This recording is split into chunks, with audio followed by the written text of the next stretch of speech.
صدر مرکزی تنظیم تاجران پاکستان کاشف چودھری نے تاجروں کی ہڑتال کو عام آدمی کے مفاد کی ہڑتال قرار دے دیا۔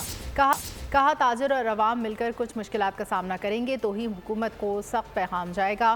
آج اپنا کاروبار بند کرنے والے کل سڑکوں پر بھی آ سکتے ہیں۔ وزیر اعظم متعلقہ وزارتوں اور SIFC پر مشتمل بااختیار کمیٹی تشکیل دینے کا اعلان کریں اور تاجر دوست اسکیم واپس لینے کا اعلان کریں تو ہم مذاکرات کے لیے تیار ہیں، ورنہ ہم ملک بھر کو جام اور لاکھوں لوگوں کو اسلام آباد لانے کے لیے تیار ہیں۔ ڈیپٹی بیورو چیف بول نیوز اسلام آباد علی شیر نے کاشف چودھری سے گفتگو کی ہے، آئیے آپ کو دکھاتے ہیں۔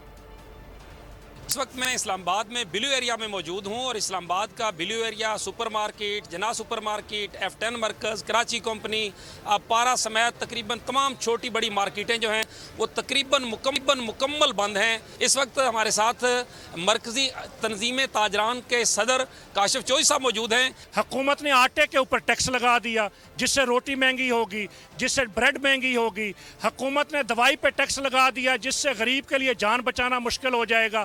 تو ہم تو لڑائی جہاں تاجر کی لڑ رہے ہیں وہاں اس قوم کی لڑ رہے ہیں۔ کوئی باضابطہ بااختیار کمیٹی بنائے جو ہمارے پورے چارٹر آف ڈیمانڈ کا احاطہ کرتی ہو اور اس کے اندر جو فوری کرنے کے کام ہے، تاجر دوست اسکیم کا خاتمہ ہے، بجلی کی قیمت کے اندر کمی ہے، ود ہولڈنگ ٹیکس ہے، اس کا فوری اور باقی جو چیزیں ان پر بیٹھ کر ہم سے بات کریں۔ دیکھیں، میں نے تو واضح طور پہ کہا کہ ہم حکومت گرانے اور حکومت بنانے کے لیے نہیں نکلے، ہم تجارت بچانے نکلے ہیں۔